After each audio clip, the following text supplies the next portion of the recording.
Back in the house, Rob McNelley. Yeah. Thank you once again. We're now at your recording facility. My recording facility, yes. Where there is more toys and amazing things than you could ever know. And so today we're going to do a little classic amp and guitar combos. Yeah. And man, just freaking awesome stuff. I'm going to leave Rob's links down below, so make sure you check that out. You also have a YouTube channel. Yes. Okay, so subscribe to his channel and this channel. Click the bell to be notified. We're going to be doing a lot more stuff, and I'm sure we'll post some stuff over on your channel as well. Yes. Yes. All right, cool. So we're going to start off with what? A Deluxe and some... Old Deluxe Reverb. And some Strats. Strat, and Les Paul, and then move on to Marshall land. Pretty much think of every guitar and amp you wish you had, and you're about to see them. Yeah, some of them, yeah. All right, let's get into it. But right now, we got the 65 Verb. Yeah, Deluxe Reverb 65. It's all stock except the speaker. It has the Alessandro GA-SC64. I hope I got that right. Bless you. I think so. Why? What do people... Well, okay, so I have the original speaker. I bought it with the original speaker. Yeah.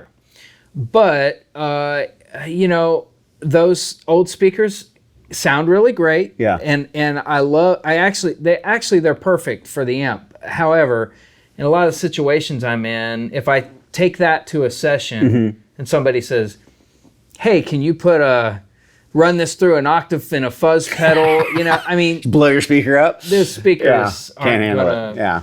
Last that long with that kind of abuse. Yeah.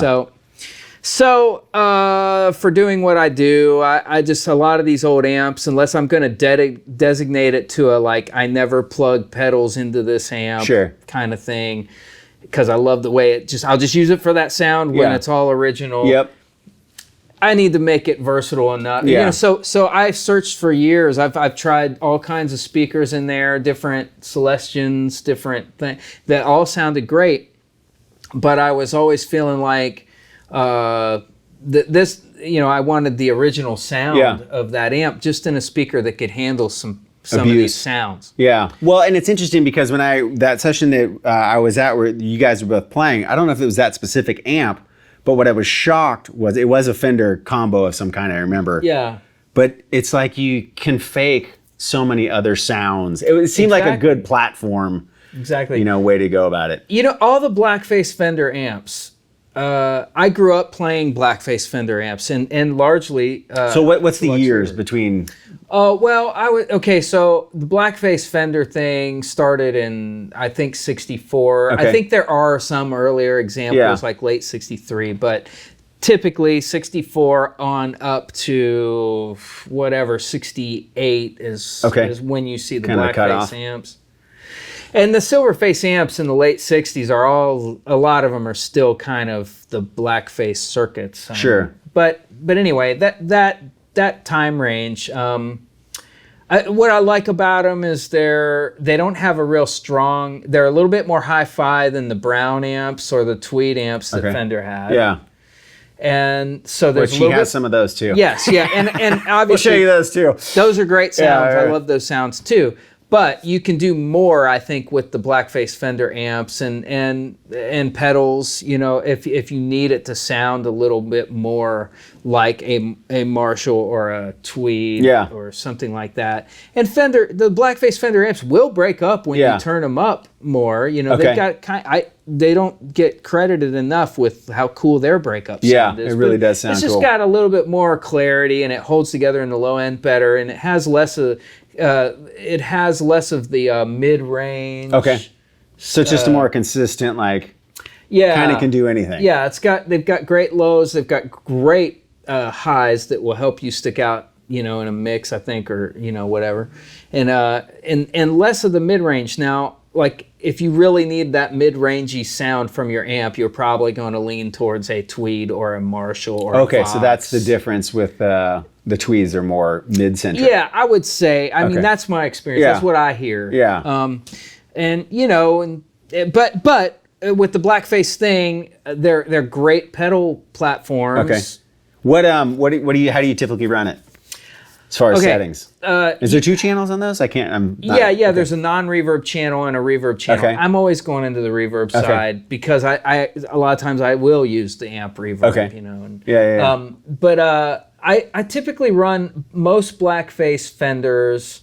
I keep them. I feel like they kind of get into breakup around 4 on the volume. Yeah, like so that's you when want a you're little just hair starting to see just a little bit of that. Okay. Not as much as on a Tweed or a Brown amp. Is that what it's like right now? Yeah, it's on like 4. What's it sound like without just the Strat? Like this is the Strat bridge pickup. By the way, we need to go over the Strat too.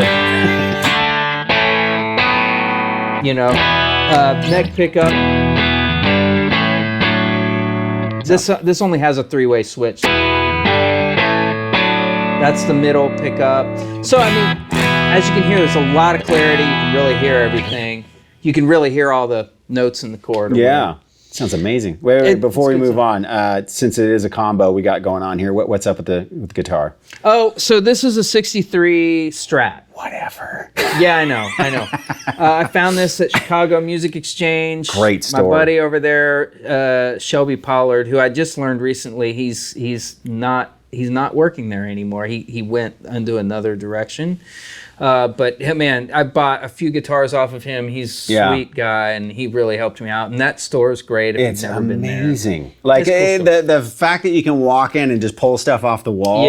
Is just like, really? Yeah. This is okay. Yeah, and at the time we were out with Bob Seger, so when we walked in and they you know, one of the guys that was in our band knows people. Oh, yeah. He's Mark Chatfield. Okay. He was a vintage dealer. He had Cowtown Guitars years ago, and he's been in and out of that world a lot. And so everybody in that community knows him. Yeah. So when we walked in, Just moth the flame. Yeah, we got to go upstairs and play the private stuff like Rick Nielsen from Cheap Trick's Explorer. They used to live at Budokan. It's a cool store. They've got a lot of cool stuff there. Definitely worth checking out if you're ever in the Chicago area for sure. There, yeah. Okay, so we got Strat. So, and this is one of your main session amps, right? Yes. I would say that or the Blackface Basement Head. Those are great too. I should back this up. It's a 64. It's known as the Tuxedo Basement. It's still got the presence knob, so it's the same as a white Basement. Okay. Those are my favorite Basements. Okay. Because they have a little bit more clarity. They don't get right into the breakup. The 3-knob later 60s versions are great, but they're like mid-range machines, and they get right into the breakup. Very specific tone. They rock, you know. Whereas the presence knob ones, you can play clean, and it sounds like a Blackface Fender to me. Okay. So sound-wise, you were saying that you do kind of Hendrixy kind of stuff with this kind of a setup too. I think most people always associate that he always was a Marshall guy, but it's not true.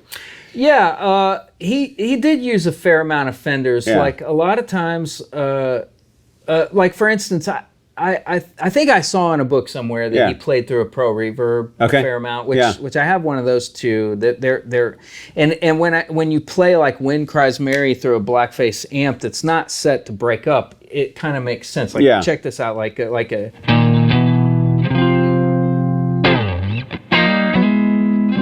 you know, all those cleaner, real hi-fi more sounds that he got. Yeah, I think they're a lot of times they're Fenders. Yeah, I do too. Right? Yeah.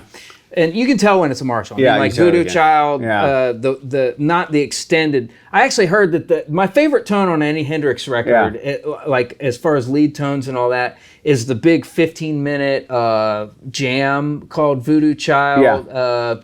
The one with you know. What album is that on? I can't remember. That's on Electric Wave, man. So good. That I heard, I think, is a silver-faced drip edge Bassman head with an Echoplex and a Fuzz face. Sun amps too for a little while. Well, I don't know much about when he used those, but I've seen those pictures. I think that was more of a live thing. I don't know. Yeah. You know, he probably, who knows? He was experimenting so much, he probably used everything. It probably didn't matter either because it's just kind of a hand thing. Yeah, I mean, you know, he was such a master at getting sounds with just whatever. There wasn't all the options that we have today. So, So if he wanted it to be clean and all that, I think they kind of figured out we'll use the Fender for that sound. And when we want to get more like Spanish Castle Magic or something, sounds like a Marshall to me. Yeah. You know. Bold as Love or anything that kind of stuff. Yeah, you know. So I don't know. It's like it's got all those Curtis Mayfield and R&B kind of sounds in those Blackface Fender amps. Well, give us some like a bunch of different kind of playing style examples where you would use like this particular combo, like what you would use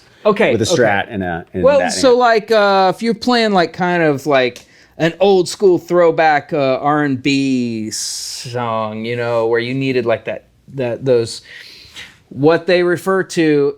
And man, this is a term that it's called.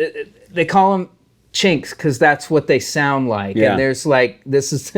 It's probably politically incorrect to say that now, but it's not what we're referring to. Right. And not what anybody ever took it as. Sure. Except, you know. Oh wait, do you play with the round edge of your pick? Oh well, you know. Sometimes I don't even think about it really, but yeah, I'm always flipping the pick around, playing. Yeah. The tip gets more of a bright sound. Guthrie does that all the time too. That side.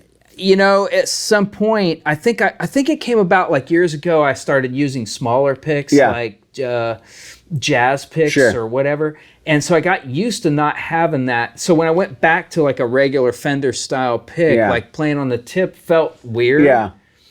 But it feels giant too at the same time. Yeah, but I also kind of like the sound sometimes for that. Okay. You know? So it just depends. But like, you know.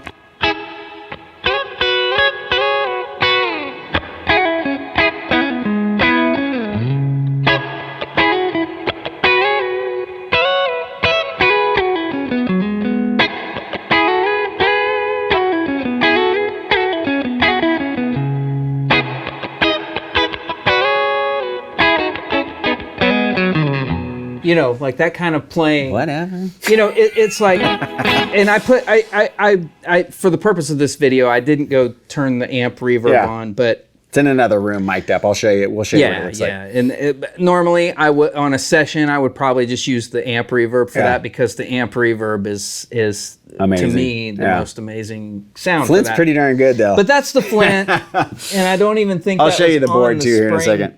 It wasn't even on the spring setting. It was on like what I think is probably more of a plate thing, but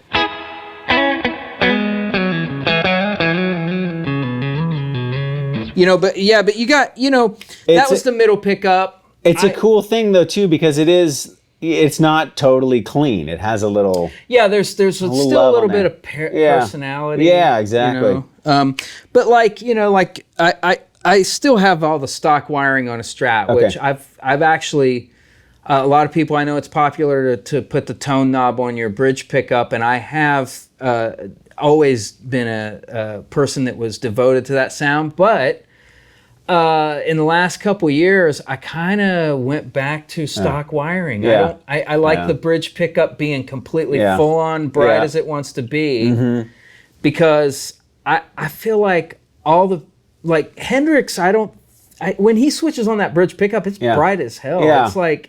It's not being dialed back. Same thing with like Mike Campbell and Tom Petty. When I hear them play their Strat stuff, it's like there's a reason I can't get that sound, because even when you just wire it to the pickup, it just takes off a little bit of that high end. And I've gotten to where I just want that. If I want it less bright, I'll go turn the treble down at the amp. Or use an EQ pedal like the Boss EQ pedal and just slightly take the high end out.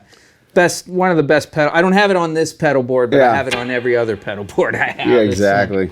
But like listen to how the chinks kind of cut through on this. You know, by itself, that sound is a little bit of a eyeball stab, but.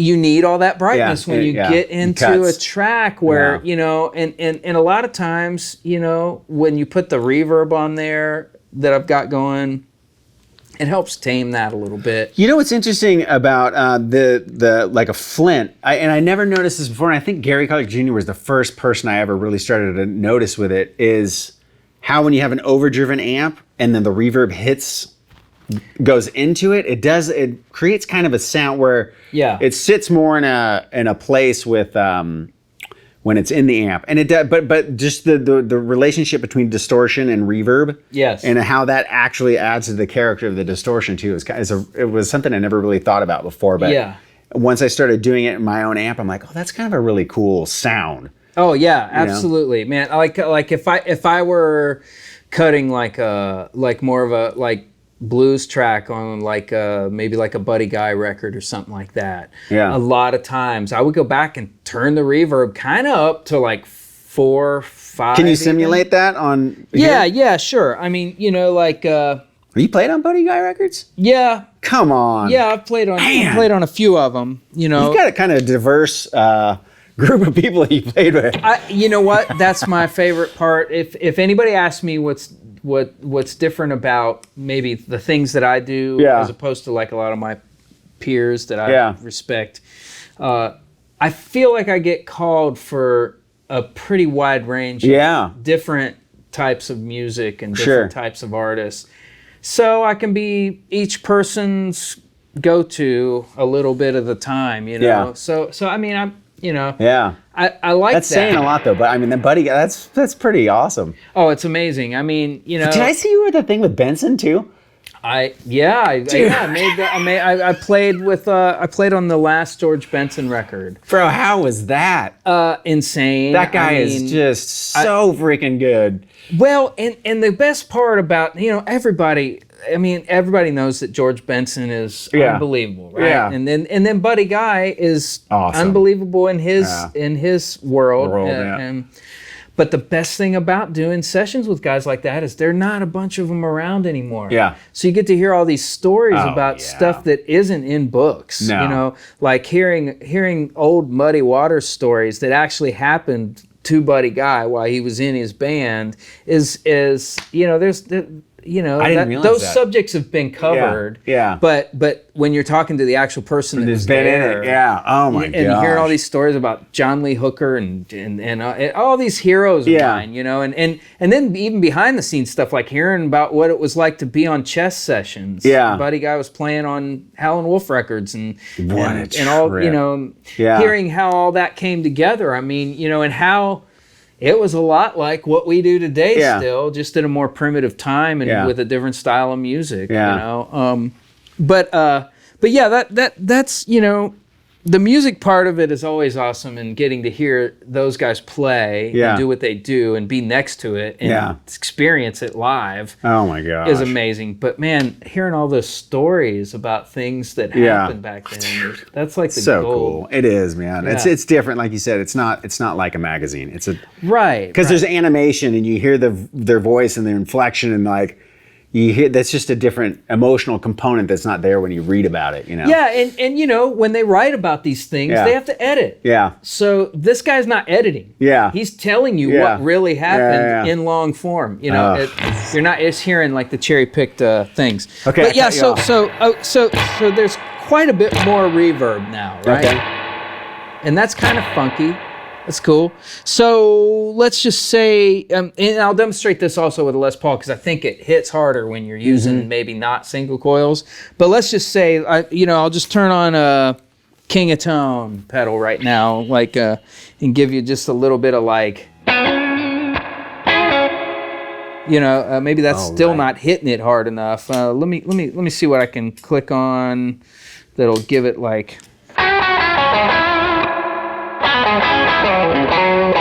It's almost that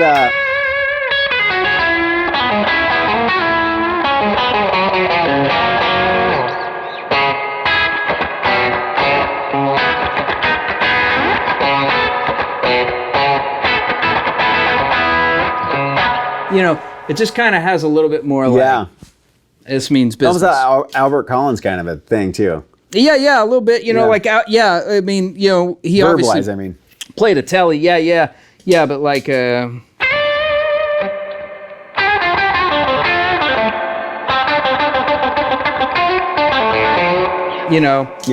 kind of a little bit of half-ass version of Albert Collins. I mean, he's only one of the greatest ever. Yeah, but like when you get intense, that reverb gets more intense. Sure. When you back off and lighten up your touch, it kind of mellows. Yeah. What about, so like if you're, obviously it's not just a blues kind of thing, but you mentioned like Petty or something like that. What kind of sounds would you get out of those two, like this amp and guitar? Like, what kind of albums or whatever might you have heard something else? Because it's easy to talk about blues, and I think a lot of people are really familiar with how that kind of sounds. But like for me, I've never even, obviously I've seen a Deluxe and I know that people use them, but like associative sounds. Yeah. Well, I mean, I always liked the way that Tom Petty and Mike Campbell would kind of just play their electrics like it was an acoustic guitar with the rhythms, but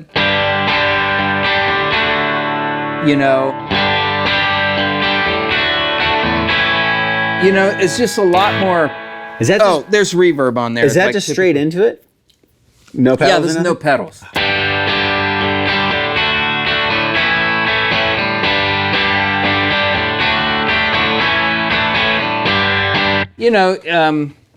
The mix that they would get between their two guitars, just so straight into an amp with no pedals. I know, it's so good. I mean, it didn't matter what guitars they were playing either. It just always had this nice chime and clarity. And well, that's interesting because you do it has a little bit of bite to it, but it's still so clear, like everything that you're playing. A lot of these sounds that when you stand right in front of the amp, like if we were back there right now, it'll kind of punch you really hard with all the high mid information and the brightness of bridge pickup Stratocaster through a Blackface amp. I mean, you're gonna have that strident high end. But there's, as soon as a band kicks in, it kind of is what sounds right and why it works. It's a different world. I mean, I think so many people play in their room and don't have that experience with the band. Right. And it's such a different, sometimes I'll hear an amp and I'm like, oh man, that thing's killer. And you get it to a rehearsal or something, and you're like, that does not work at all. But here's a tip, if like one thing I've noticed about all Strats really, and Telecasters too, like when it is too bright, if you don't have a tone control, your volume control just coming back slightly off of 10 mellows it out. Yeah. Like you hear it just going down to like, I probably went down to like 9 or something. Okay. Or 8, it kind of calms things down a little bit. And you can do things like lightening up your touch or picking closer to the neck. That warms it up? Oh, yeah. Kenny Vaughn turned me on to this, and I went and watched some old footage of Johnny Cash with Luther Perkins on guitar. Okay. And when it was kind of really cool, he was like, yeah, you ever notice Luther, when as soon as Johnny Cash starts to sing, he starts strumming up here, and like right, down here closer to the bridge when he's not singing, and then when he goes up here, he doesn't turn down anything. He just starts playing up here. Interesting. And all of a sudden, it's like a more mellow sound, so that Johnny's voice can stick out through more. And we used to, players can play like that still and be very effective, and we kind of forget that. We kind of, just be aware that you can kind of, if it's too bright, it might mean you're too loud too. Right. You just bring it down a little bit. And everybody gets back to drinking their beer. Right. Whatever. What if you want to fake a Marshall? What do you do? Can you get away with like Strat Marshall sound with that thing? Yeah, pretty close. I mean, the way I have my pedals set up, I'll just walk you through the different ways that I would get to overdrive sounds with any guitar, really. So I've got the King of Tone pedal, Analog Man, and then I've got the King Tone Duelist pedal. 2 different pedals, 2 dual overdrives. 2 kings. Kings of pedals. Four different levels of gain you can get going here. Yeah. Pretty cool. Do you ever run it that way before we go on? Do you ever have it like where you can just like if you're in the middle of one song, it's like rhythm, lead, or like different stages? Or yeah, different stages. Yeah. I think of it like just like when you go to a Thai restaurant. What's your spice level? 1 through 5. That's a tricky thing. Three at some Thai restaurants, not 3 at others. If you ever go to, if you ever come to Nashville and you go to a place called Thai is Sane, their 3 is like a 12, 4 or 5 at other places. Just know that. Anyway, very good Thai restaurant, but also very keep that spicy. In mind. I like spicy, but I've been tricked into it. Yeah. They think it's funny too. You'll love it, I swear. It's not hot at all. Oh man, yeah. My grandmother eats laughing all the way back to the kitchen. Right. So like if you just want a little bit of push, like basically still your same sound, but just with a little bit more mid-range information, right? I go to the King of Tone on this pedal board, the King of Tone left yellow side.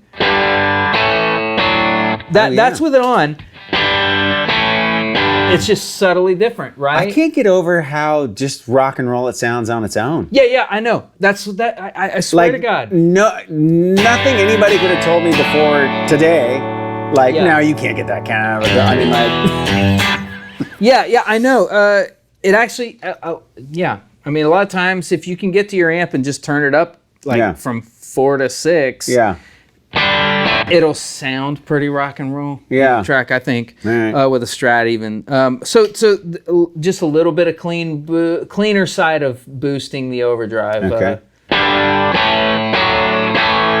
So it's just a little bit boxier sounding, which is kind of cool.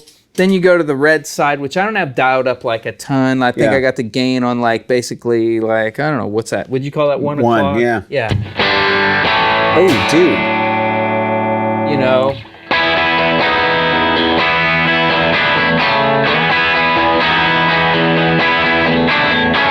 It's still so clear. It's such a trip. Right. So that's the cool thing about, I think, the King of Tone pedal is that it still retains all the clarity of all the notes in the chord. You really can, I love that pedal. Okay. So then if I go over to just the all out, a lot of gain. Yeah. Over Napalm. here on the Take the Village Duelist. out.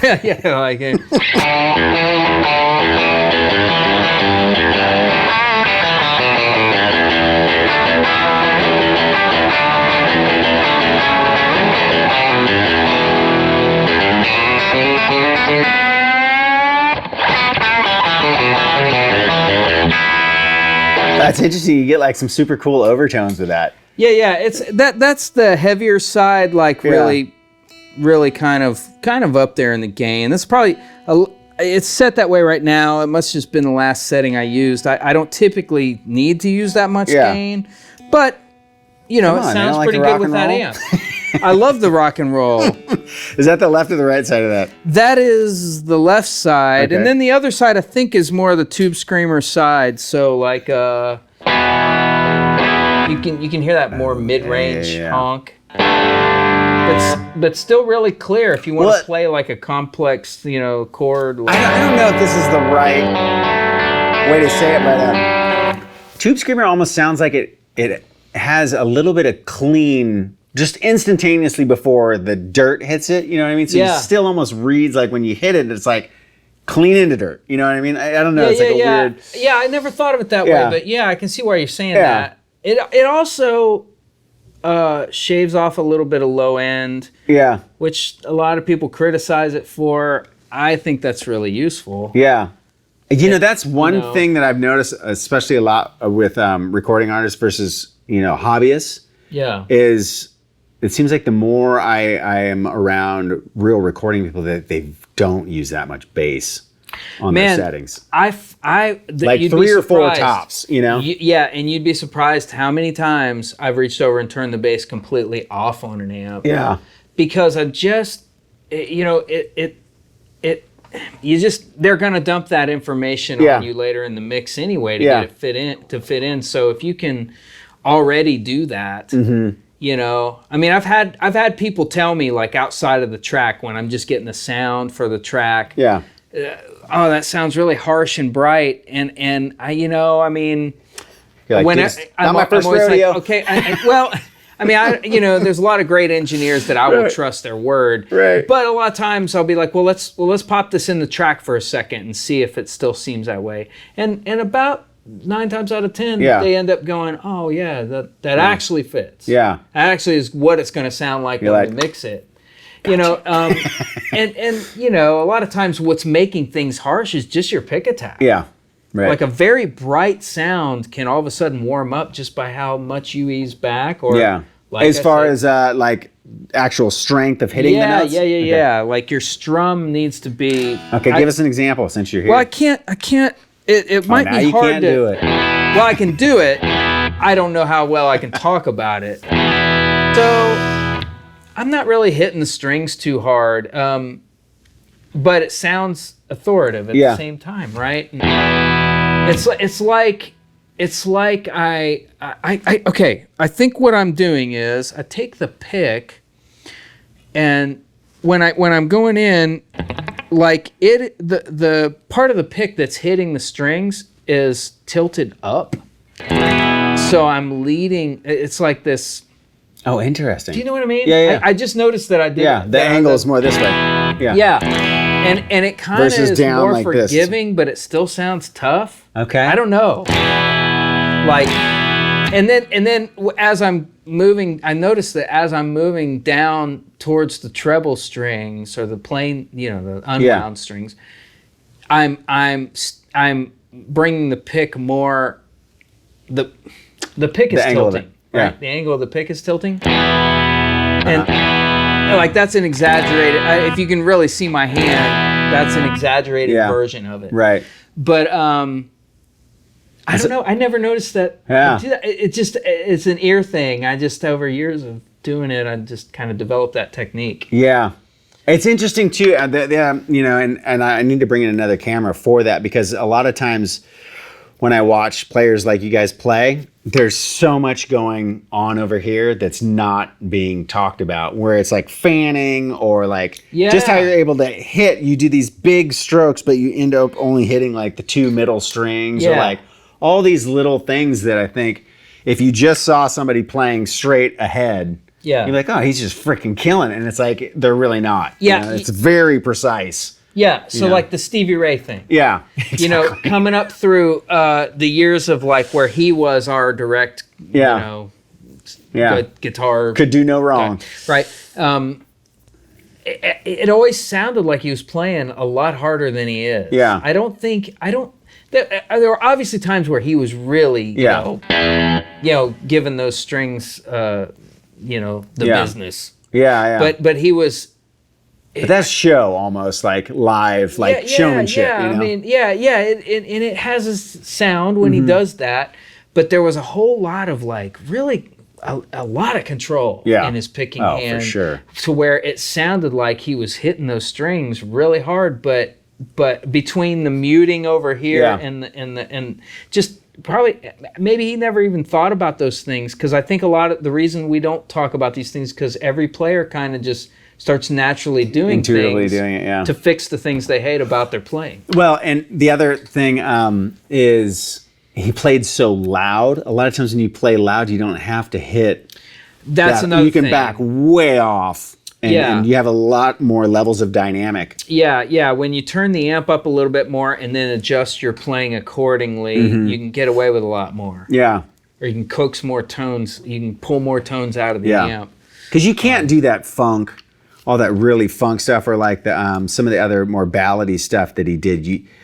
It's just, there's so many different levels of nuance in this hand. His right hand is, everybody talks about all the licks he can do, but his right hand, and for most players in general, like amazing. It's right hand is so overlooked. Yeah, like Nile Rodgers. Yeah, that's the whole thing there. Yeah, the right hand. Yeah, your picking hand. Absolutely. Okay, so that's pretty convincing, like Strat Marshall-y kind of tone, but it's gain like you would think of Marshall, but it has a certain, it's not so like focused. Yeah, it's obviously not a Marshall. Yeah, but it does a cool, that realm, you know what I mean? Yeah, absolutely.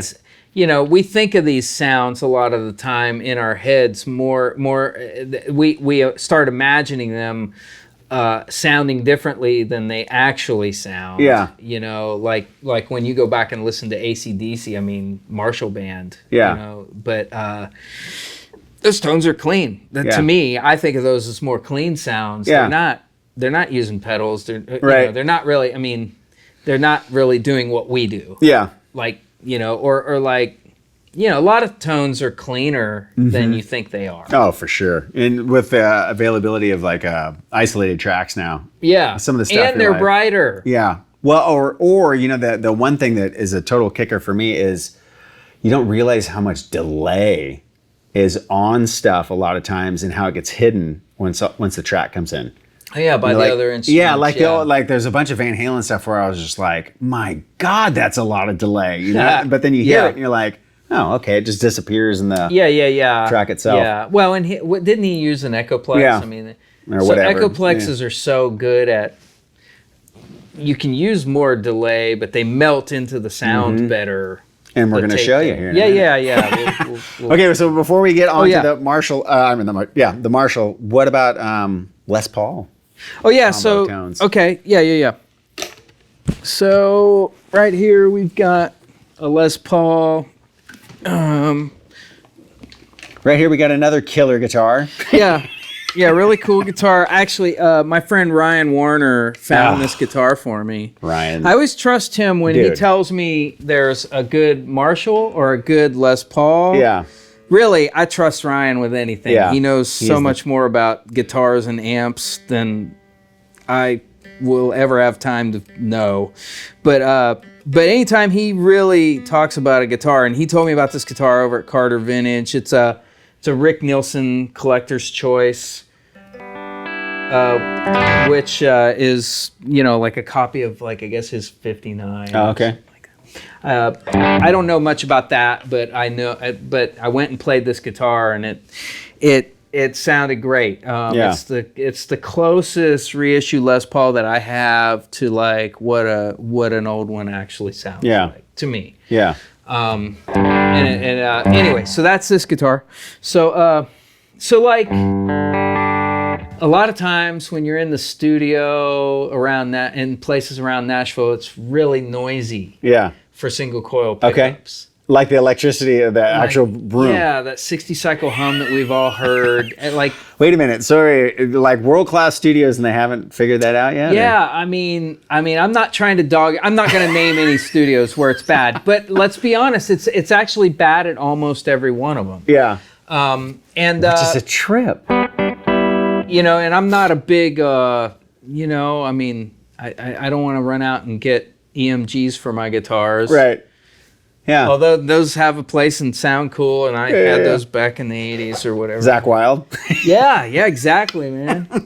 Exactly. Yeah. Nice. Good one. I knew that was going to get. So like, let's say, you know, you got to play like a intro all out on your own, like you know, like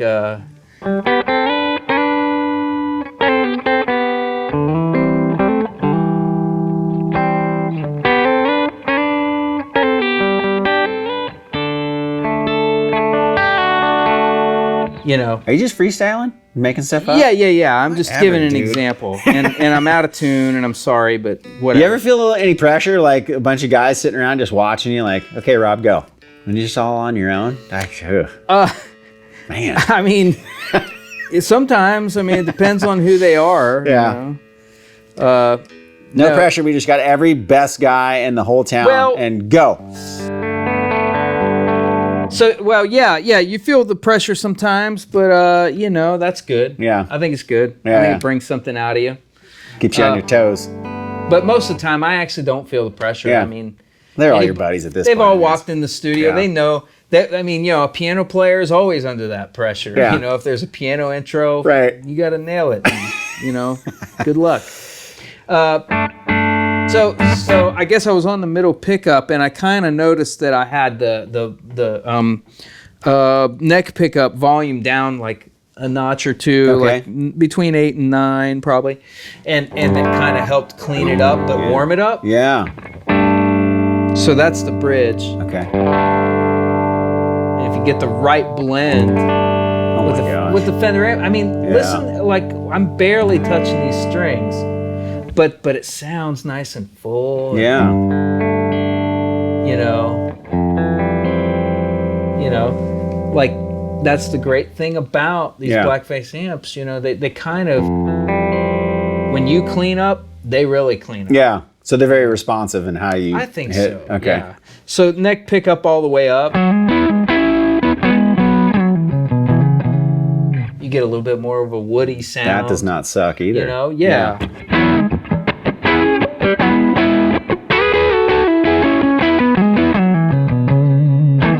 You know, Nice. you get that nice woody sound, but it's still clear. Yeah. You know? What about some gain? What happens So there? okay, yeah. So like, let's say you want to. What would be a good, like a killer iconic tone that is like the Fender Blackface sound, you know, that's just kind of like distorted, like something that people might mistake. They're like, no, this is really like what a Fender and a Les Paul sound like together. You know, is there something that you can, or bands that you can think of that did that a lot? Oh, you know, I know there's got to be great examples out there, but nothing's coming to mind right off the top of my head. Like, what do you grab them for? Like, if you're like, okay, this is going to be a good combo, like you know. Well, I like them because they just kind of push more mid-range. Okay. You know, like if I put on the clean side of like the Analog Man or say an RC Boost pedal, I love those two pedals for this kind of thing. Like.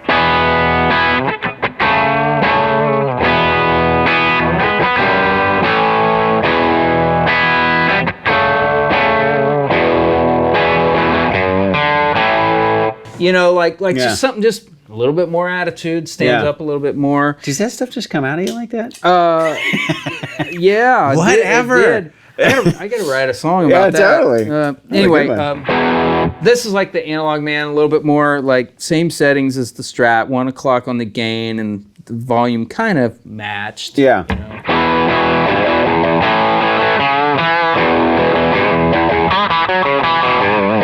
Yeah, it's like a little more honk to it or something. It's like a little bit more of the attitude from the pedal, you know. And then when you get, you know, here's that really higher gain side of the Duelist. Yeah,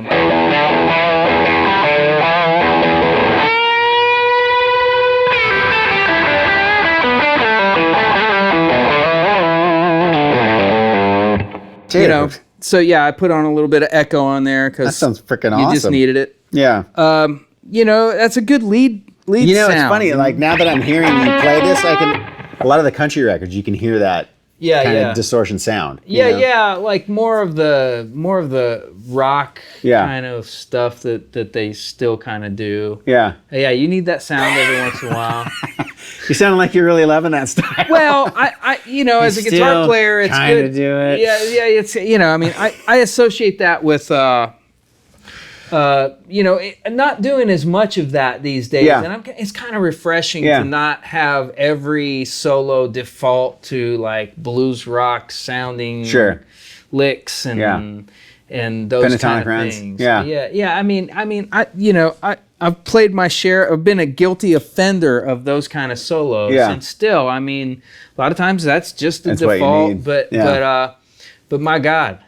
I mean, I've tried to figure out ways to rearrange those pentatonic notes like as much as possible, you know, and so, you know, that can be another lesson. Yeah, exactly. I have stumbled onto some maybe cool variations here and there that I think are cool. Yeah. You know, but anyway, you know, like a classic tube screamer sound is really good for a Blackface amp. Yeah. You know, with a Les Paul, because it's just that much more like.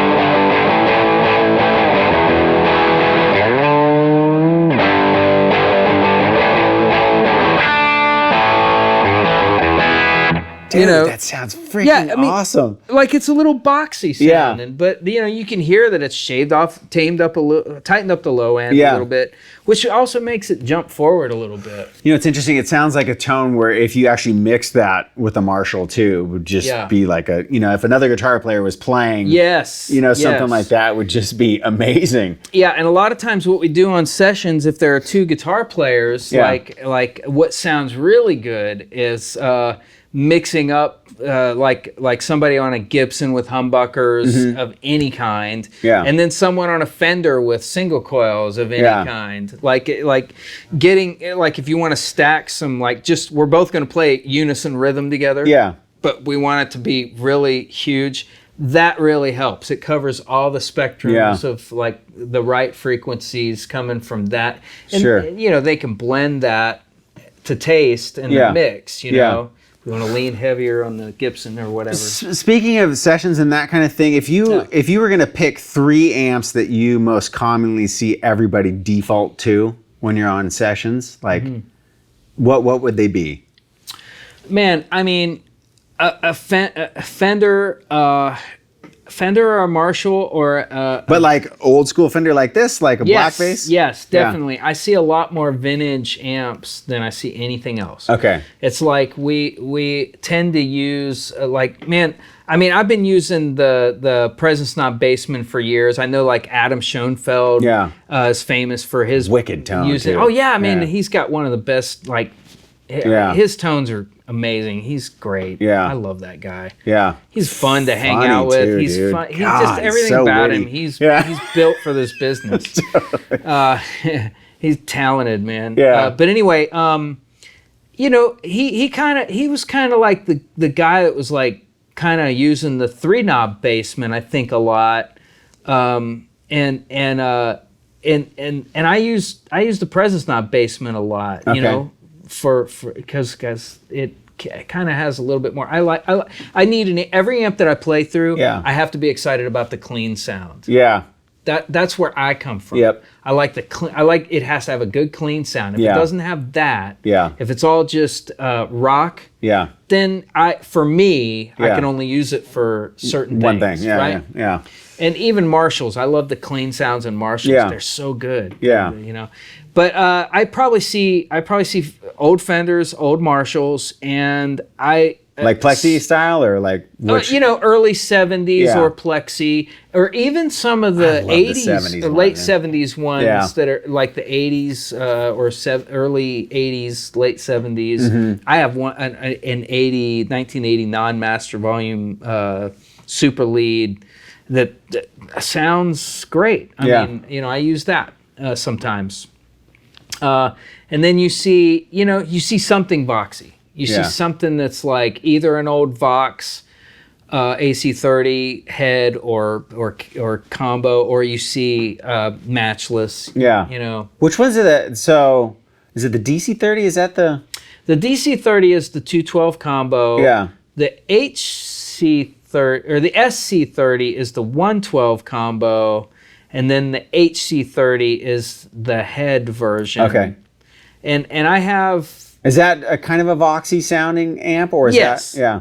Yeah, it's a different take on it. It's a little different than a Vox AC30. Yeah, because it's not typical EL84s either, right? Isn't it EL34s or something like that? Well, no, it's... they make an EL34 head, but the one... I've never played those. Okay. I've always played the C30 series. Okay. Which I think is EL84s, and then it's got the EF86 preamp tube. Yeah. Which is what gives it its own different thing. Yep. I would say there like when I play an old AC30 head or combo, like they're just fire breathers. Yeah. They're just always... They're so good. They're so freaking loud. Yeah, and I mean, man, really touch sensitive amps. Really... There's no room for error with a Vox style amp either. Yeah, too. It's right. Like if you can't play good, it's going to show up real quick. Yeah. And then you know, like but the Matchless thing is like, there were a lot of players when I moved to town in the 90s. Everybody was buying Matchless amps, like Matchless. And I never had one, and I went a long time without having one. But when I started doing sessions, I understood why a lot of guys used them. Yeah. Because a lot of times it just punches. Yeah. They just punch out. They just stand out. Well, and it's like they had that mid thing that a Vox does, but it's like a more hi-fi, rounded out version of that. Yeah. And the thing about a Matchless amp, or at least those Matchless amps that I've played, there's not a lot of tone shaping that you do. They just kind of, you plug it into them, they sound this way. That rotary switch, as far as I can tell, just changes the low end information, but it does not change the sound of the amp. No, totally. And a lot of people can play those through a 412 and they sound really good. The first time I ever heard or open back. I mean, they sound great in either way. But 412, God, this sounds so good. Well, the first time I wanted a matchless amp, I went over to Tom Bukavac's house. Of course. Like late 90s. Yeah. Like, and he was really getting into like matchless. And at that time, or at least that day, we were over at his house and he had a matchless head plugged into an old like 60s Marshall 412 heaven with greenbacks. Yeah. And it was, what a sound. Yeah. I mean, you know, he was having me play and he was tweaking stuff and we were messing around like we used to do back when we were when we had a little more time on our hands, you know. But for your parents?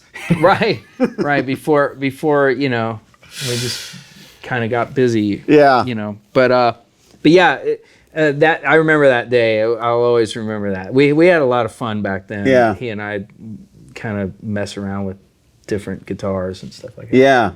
So it's interesting. So you still get a pretty good rock and roll sound out of a freaking Deluxe. Yeah, you wouldn't associate these sounds with that amp, maybe. But yeah, man, you can do a lot with it. Let's freaking Marshall it out. Let's do it. All right. I was thinking like Led Zeppelin, but I've changed route. Okay. We can do that, but after you were kind of going through some of these tones, I just realized that it can just be about Les Pauls and Marshalls. Well, yeah. I'm not the biggest authority on like Led Zeppelin or Jimmy Page, even though I love him and listen to it a lot. But but anyway. I say that and not thinking about like half of rock and roll is Les Paul and Marshall. Right. Anyways, okay, so. What do we got? You got your same? That Rick Nielsen Les Paul, and we've now introduced a couple of new things into the chain. There's an old tube Echoplex. They can hear a little bit of what I was just playing. The erase head isn't quite erasing everything playing like now. A minute and a half ago. But yeah, we've got that, and I also put in a Analog Man Sunbender Mark IV pedal.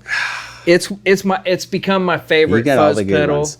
And you can't get them, right? That's the deal. Well, I think you can get them. I'm not clear on that. 3 years from now? I think mine might have a certain limited run of transistors that he had that he may or may not still have. I don't know what this pedal is. I just happened to call him one day and the right time. I was ordering something else. I was ordering another King of Tone or something, or we were talking. Yeah. He had a King of Tone ready for me finally. You know, it sounds like this is a common theme with you. Maybe it's right time Rob. Every time you walk into a place, it's the right time. I think so. Well, and I was just like, hey man, I've been thinking about getting. I have your Beano Boost. I have your Sun Lion. I have listed all the. I've got a lot of analog. Put your kids through college. I said, man, let me point me in the direction of something that I don't have. I've been interested in the Sunbender. And he said, well, right now I'm making this Sunbender with these transistors. If you want one, this is the price. Go. Yeah. It's funny you should ask. It's the right time for you. Yeah. It's just, so anyway, I got this pedal and he even posted, this is there might be about 20 people out there that follow him. Remember this. He has lots of followers, but they might remember this post.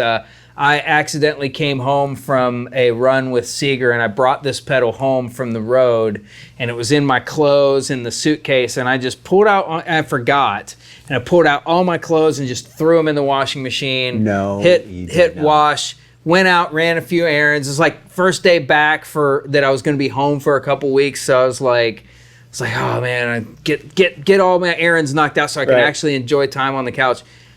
It went through a complete wash cycle. And it hit me on the way home from those errands. I was like, oh yeah, I got to put those clothes in the dryer. What else do I need to do? And I kind of remembered, oh no, what did I do with that pedal? And I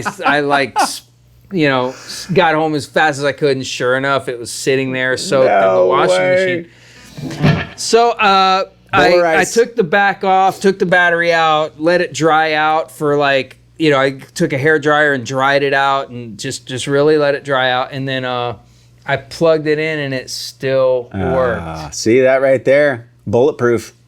Anyway, I sent him a picture, or I sent him an email telling him about that, and he posted something about it. And it was kind of funny. Oh, that's awesome. Yeah. All right, so this is that pedal still. Yeah, working. That I don't think it's on right now. Yeah. Okay, so this is Echoplex though, yeah? This is the Echoplex. It sounds like a nice waterfall in the background right now. Yeah. The actual motor is making some noise. Mm-hmm. You fixed it with tape, with your tape echo. I fixed it with tape. I taped it down so that it's not vibrating the chassis, so we can talk over it. Anyway, everybody knows the legend of the Echoplex. These are some of the best sounding delays. Is this EP3 or the other one? I think it's the EP2. Okay, so tube one? Yeah, it's a tube. It's a tube one. It's not the same model that... They all freaking sound good, man. Yeah, they're all... They're different, Yeah. I think the EP3 is the one where it's got a little bit of a preamp in there, a solid state preamp. Yeah. They all sound better than delay pedals. Pretty much, and they feel better to play. Yeah. Than a lot of them. It makes it sound like bigger and more. I don't know. It just does something to it, like expands the sound in a way that delay pedals don't. Yeah, although I will say, if you love the Echoplex sound, the closest thing I've found, and I haven't tried everything out there. I know there's some really expensive things you can buy that people love, but in my experience, man, the straight up Dunlop Echoplex pedal really sounds really close and you've got a few of these things laying around, so you would know. That pedal. Yeah. Check it out. I think it sounds really good. At a much better price point. Yeah. And I do love all the repairs you have to constantly do with these Echoplexes. It's a labor of love. Kind of miss that when you just buy a really reliable pedal. Right. but Okay, so you use this, you were saying, mostly as a kind of slapback. You're like a fan of the... That's my favorite delay sound, period. Okay, so slapback, give them a shout at what slapback is that they don't know. So, okay, hear how it's, it's like a really quick one echo, It almost mimics like a small room reverb. It just kind of gives a little bounce, like rockabilly, I was hugely into Scotty Moore with Elvis, and I mean, he had that amp that had the Echoplex kind of built into it, and it was set on, What? No way. Oh, you didn't know that? No. Yeah, it was an amp. I'm blanking on what it was. I think it was made by Ray Butts. Okay. Whatever. It had an actual Echoplex down in the bottom of the amp, way. And you could. That's what he played to get those. Wow, how cool is that? Yeah, really cool.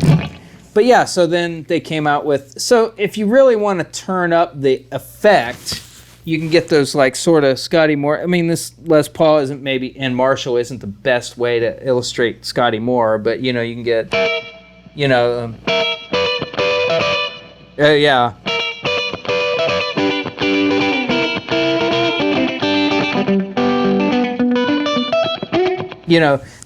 kind of that rockabilly thing. Yeah.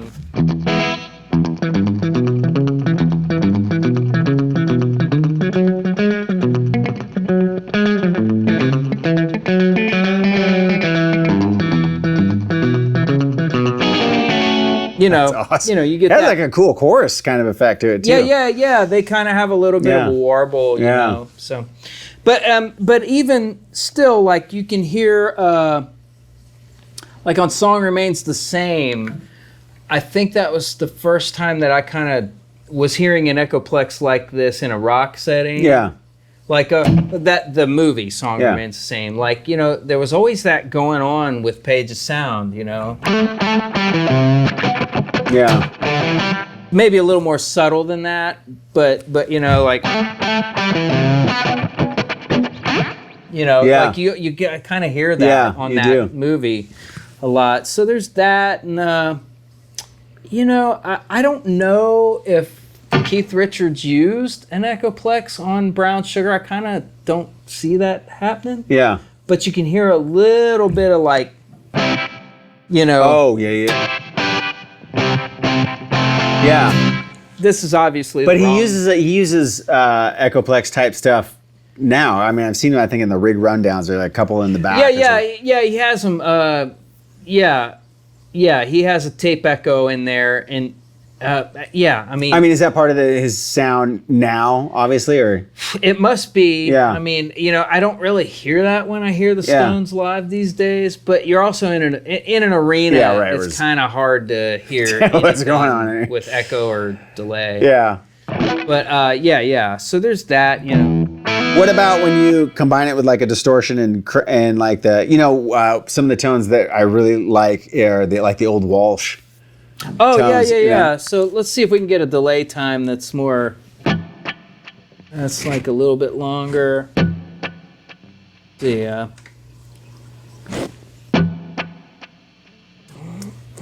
Like he would actually do delays in time. There's that James Gang live record where he's kind of doing. I'm not going to attempt to play like that verbatim, but that kind of thing, like.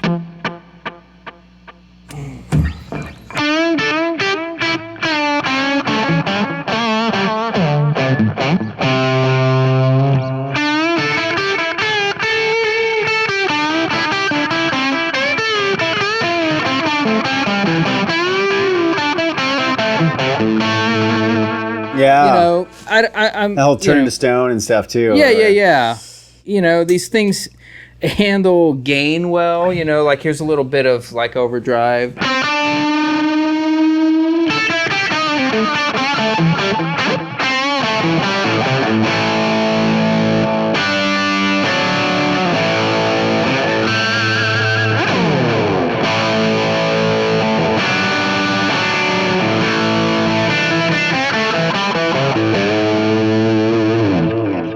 Dude. Yeah, that's a pretty cool icon. We've heard those kind of sounds that doesn't suck before. at all. I mean, what's the Marshall? I don't think we told everybody. Oh yeah, so it's a Plexi 50-watt tremolo head. Okay. It's You got them jumped? Yeah, I got the channels jumped and probably I don't remember how much I've got. I've got them turned up pretty good. Yeah. Yeah, I have a 6900 watt head. Yeah. That's like a super bass head. It sounds incredible those are great too. Yeah. Today we're just using the 50 watt. Dude, this sounds amazing.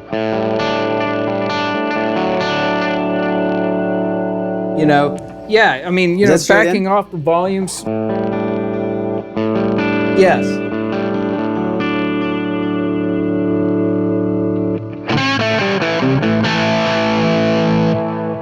Wow. Pretty cool. Yeah. Pretty cool, right? No, that's freaking more than pretty cool.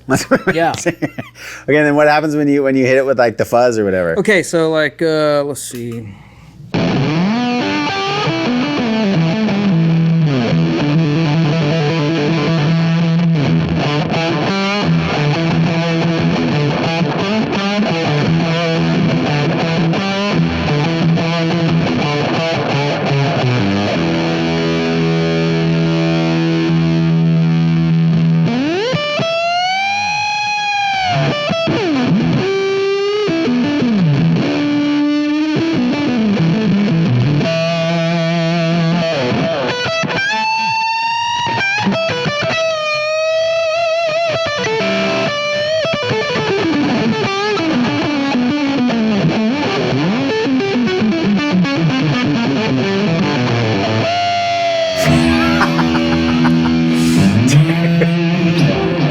Holy smokes.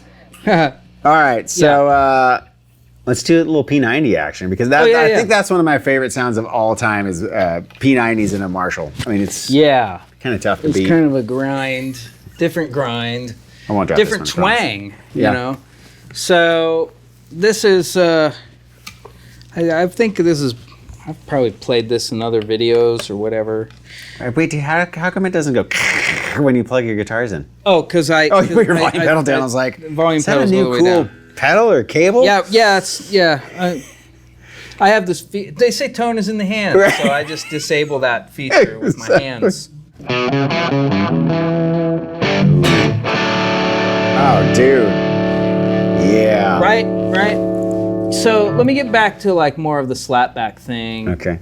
Let's see.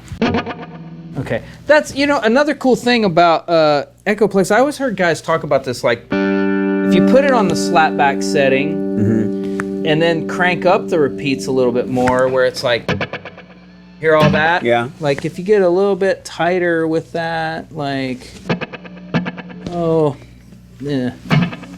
So a lot of guys would say that this would emulate spring reverb. Yeah.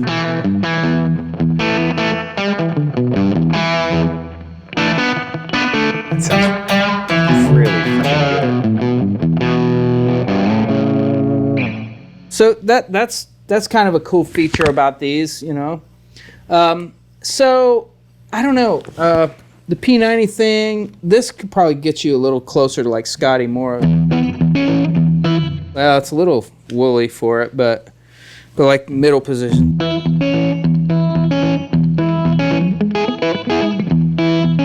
Yeah. Nice. What about just freaking straight ahead rock and roll? Like, what do we got? So like get down to the bridge pickup like a.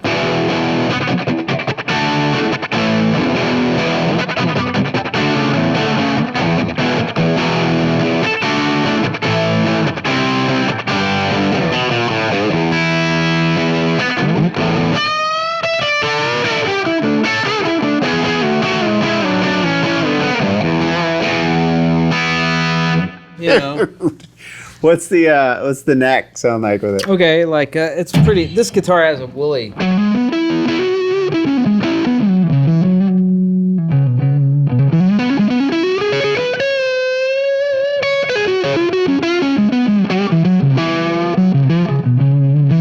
Do you use this guitar a lot though on sessions? Yeah.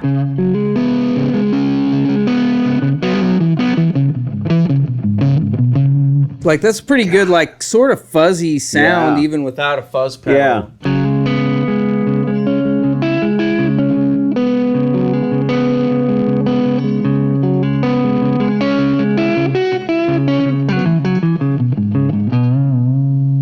Dude.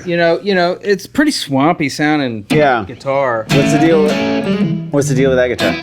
Oh, this is a 53 Gold Top. I have the Music City bridge on it. Saved. Okay. It made this guitar intonate perfectly.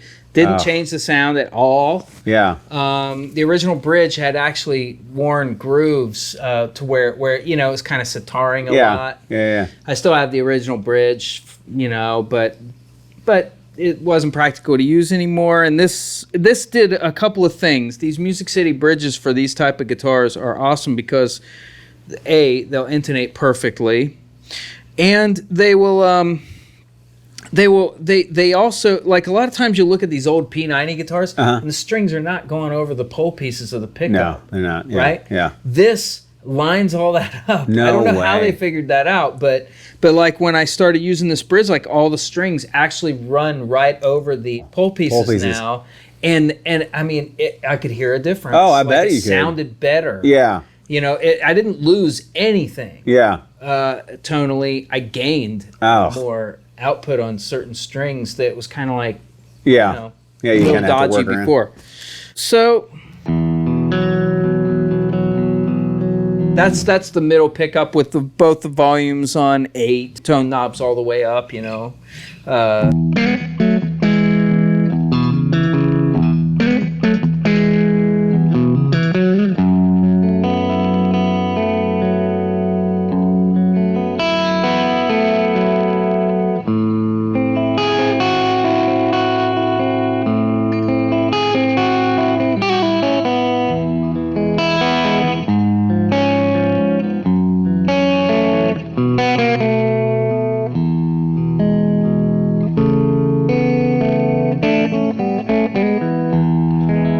Dude, I think people forget how good a clean, like a Marshall sounds clean. Yeah. You know what I mean? Everybody's so associated like Fender, or like you were saying, Vox or something like that for those kind of tones. But God, it's tough to beat. Yeah, it really is. I mean, and then just with the twist of the knob and.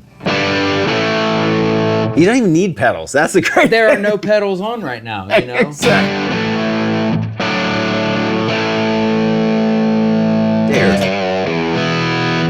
What more do you need? Yeah. For these kind of sounds, if you want the rock thing, I mean, this is really what it sounds like.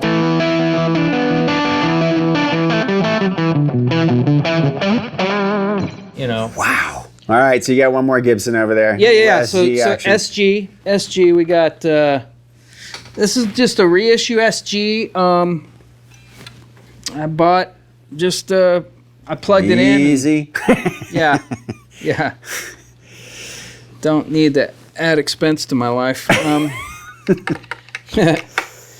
So this guitar I bought from Tony Nagy up there at the old Guitar Center here in Nashville. I was going to buy an old AC30, and this is the guitar he plugged into it, and they both sounded so good. I just said I want all of the above, guitar and the amp. So SGs to me, I haven't spent a ton of time with SGs growing up. I mean, I shouldn't say that. My first guitar was an SG Junior. Yeah. Same shape. Those are so good. I love those. It's great. S2 humbucker SGs.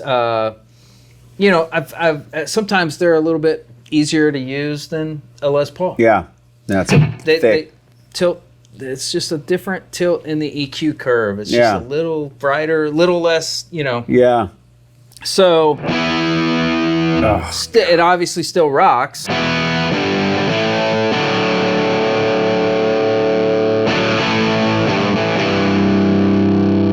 You got all that, but you can get really pretty with an SG too. Yeah. Let's do it.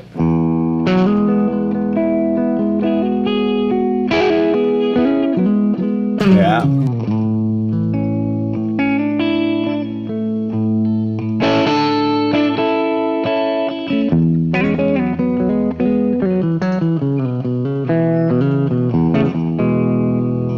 I mean, they can be really pretty instruments.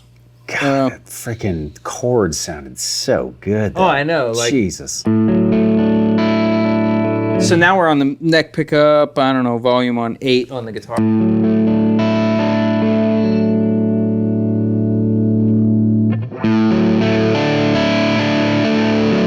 Wow. That's volume on 10, right? Like the other two guitars with the volume on 10 on the neck pickup is cool. Yeah. Smoky sounding, but not like that. Yeah. Like the SG just kind of, that still works. You can hear all the notes, It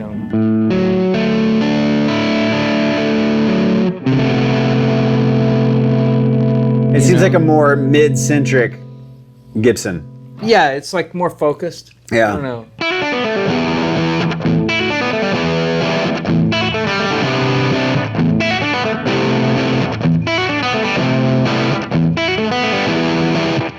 Dude, it's pretty cool. I never noticed how cool the Slapback makes everything sound though.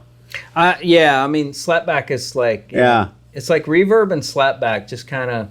So is the Slapback, if you had a standard delay pedal, are you just basically turning it all the way to, like, how quick is the repeat? Well, I do it by feel. Yeah. I mean, is it like 100 milliseconds or something like that? Man, I don't know what the milliseconds are, but you kind of want it to work out.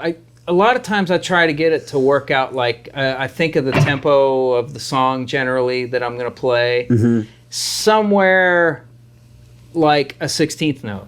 Interesting. Like 1E and a 2E and a 3. Yeah. You know what I mean? Yeah. So I try to get it somewhere in there, but the nice thing about Slapback is even if it's not exactly a 16th note or whatever, as long as you don't, if you start turning up the effect more, it'll get real muddy and be discombobulated. Sure. Which which actually could be kind of cool sometimes. I do that sometimes in a solo, like just this crazy delay, just sounding like it's fluttering the whole time. But if you just don't turn it up that much, it doesn't have to be in perfect time. It just kind of bounces the sound a little bit. Yeah, dude, it's like a perfect background music track. You know, like when you watch it. With the eraser. I'm like, I don't even need to put any music or anything in the background. It's just perfect. Yeah, like I don't know why the Echoplex pedals don't have that feature. Right, exactly. Just starts playing stuff you played 5 minutes ago. Your own theme music switch. So yeah, obviously I need to get this. Oh, that's amazing. What about running the pedal through it? Like, what is that? Okay, so like, what do you want? Fuzz or Overdrive? Whatever. Give it to all of it. It's all good. Okay, all right. Well, we'll start with like. So that's straight amp Echoplex sound. Okay.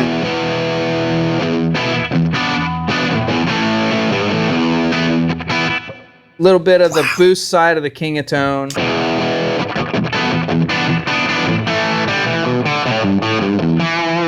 I think when we heard it with the Fender, it was a lot more subtle. Yeah. And with this, I feel like you just get a little bit more compression. That's how it's working with the Marshall. Like it's compressing in a nice way. And tightening up the sound a little.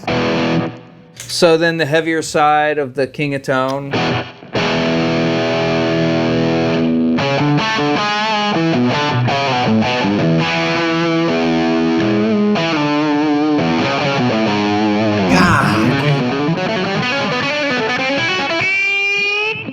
So wow.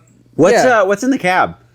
Oh, so the cab is a 68 412. It's an angled cab with greenbacks. Oh, sounds so freaking good. I know. It's just it's like classic Coke. You know, it's a recipe that. Yeah, nothing wrong with that. It's what it does really well. Yeah. So, you know. So more of the Tube Screamer side of the Duelist.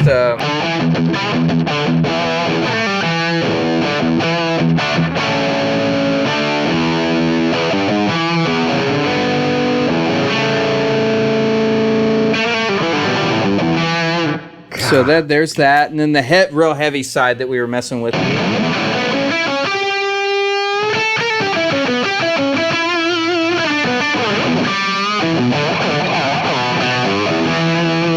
You know, it's fire breathing right now. Yeah. That's more gain than I would ever probably use with this setup, but there you have it. Fuzz.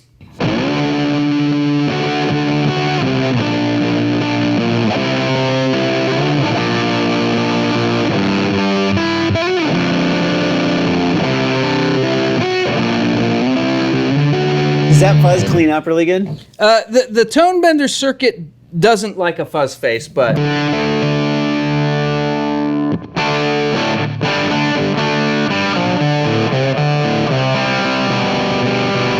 that's still pretty good. Yeah, that was like me bringing the volume back to like 4. That's a lot. What is the fuzz amount on the actual pedal? Full on. Okay, so if you crank that back more, what does that sound like? And then a little more manageable, right? That's volume on guitar all the way up. Let's see what. God, that's a cool sounding fuzz, dude. Yeah, it's a great. And here's the other thing about it. It's got this bias knob. Does that tighten it up or make it more? Well, you can get into like more of the like these kind of sounds, like start.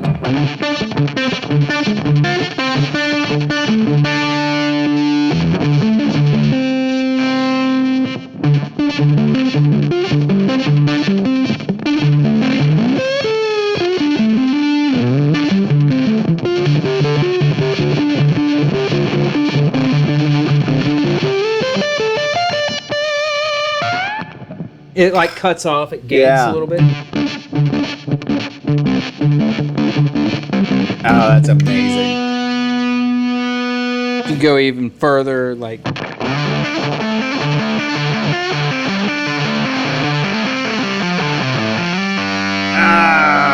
that is razor freaking edge. awesome. Yeah, man. I mean, I absolutely adore that fuzz pedal. Another one that I like a lot is the Basic Audio Scarab Deluxe. Yeah. It's very similar to this. This one's a little bit more like, gets wilder. Yeah. That one is good. The Basic Audio fuzzes are great. All right. Anyway. Well, I think we've, man, that's a full-blown vintage assault of awesome. All right, so if you guys got any ideas, tone suggestions, he's got a lot of killer gear here. So if you want to see kind of amp and guitar combos, make sure to let us know in the videos. Also, I'll leave Rob's links down below, so make sure to check out his stuff. Rob, look up and smile for the folks out there. Girl. And yeah, man, thanks for your time. That was freaking awesome. Thank you. Absolutely. I would love to do an episode where we just go through all my tellies. Yeah. I've got some really awesome, what I think are awesome tellies and awesome examples of some cool tellies. What are your favorite telly combos?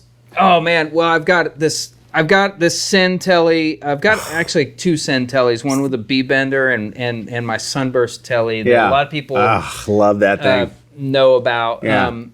And then I've got a couple of 50s tellies, and then I've got a late 66 telly that's got the maple cap and the threaded saddles and stuff. Man, we should just spend some time talking. We'll just have a telly episode. Yeah, I'm down with the telly episode. Let us know what you guys think out there. Also, check out Rob's links down below. I'll leave them all down in the description box below, so make sure you check that out as well. Thank you, sir. Thank you. All right, catch you next time.